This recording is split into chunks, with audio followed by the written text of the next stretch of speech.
কার্যক্রম নিষিদ্ধ আওয়ামী লীগ ও মাঠে জাতীয় পার্টির অবর্তমানে অন্যতম রাজনৈতিক শক্তি হয়ে উঠছে এনসিপি। নাহিদ ইসলাম ও আখতার হোসেনের নেতৃত্বাধীন দলটি তরুণ প্রজন্ম সহ মানুষের আস্থা অর্জনে অনেকটা সক্ষম হয়েছে।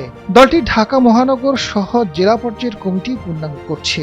যুবদলের সাবেক নেতা ইসহাক সরকারের মতো নেতাদের দলে ভিড়িয়ে রাজপথে নিজেদের বড় শক্তি হিসেবে জানান দিচ্ছে। এদিকে ছাত্র জনতার গণ অভ্যুত্থানের পর বসন্তের কোকিলের মতো নতুন নতুন দল গঠনের তৎপরতা দেখা গেছে, কিন্তু নির্বাচন শেষে নতুন সরকার দায়িত্ব নেওয়ার 2 মাস পেরোতেই সেই বসন্তের কোকিলদের বেশিরভাগই অস্তিত্বের সংকটের মুখে পড়েছে। জুলাই আন্দোলনের সামনের সারিতে থাকা তরুণদের দল এনসিপি ছাড়া তৎপরতা নেই অন্য কোনো দলগুলোর। এনসিপি যখন 6 সংসদ সদস্য নিয়ে সুসময় পার করছে, তখন আম তারেক, রফিকুল আমিন কিংবা জনতা পার্টির মতো দলগুলোর প্রদীপ নিভু নিভু করছে।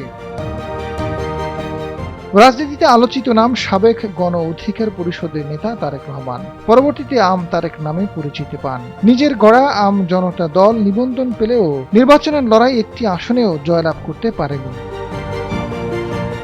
আলোচিত ডেস্টিনি গ্রুপের এমডি মোহাম্মদ রফিকুল আমিন কারাগার থেকে মুক্তি পেয়ে ঢাকঢোল পিটিয়ে রাজনীতির মাঠে নামেন। প্রথমে বাংলাদেশ আম জনতা পার্টি এবং পরে নাম বদলে বাংলাদেশ আম জনগণ পার্টি গঠন করেন। নির্বাচনের সময় রফিকুল আমিনের দলটির কোনো প্রভাব ছিল না। বর্তমানে দলটির প্রধান কার্যালয় অনেকটাই জনশূন্য।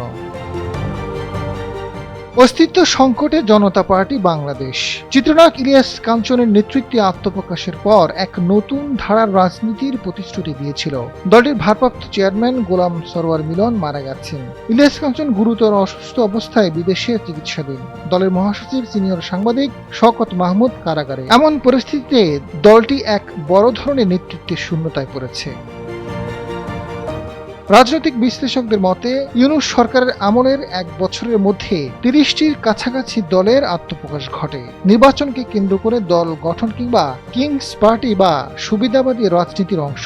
কিন্তু 2026 সালের নির্বাচনের ফলাফলে কেবল আদর্শ ভিত্তিক ও জনগণের সম্পৃক্ত থাকা দলগুলোই টিকে থাকতে পেরেছে।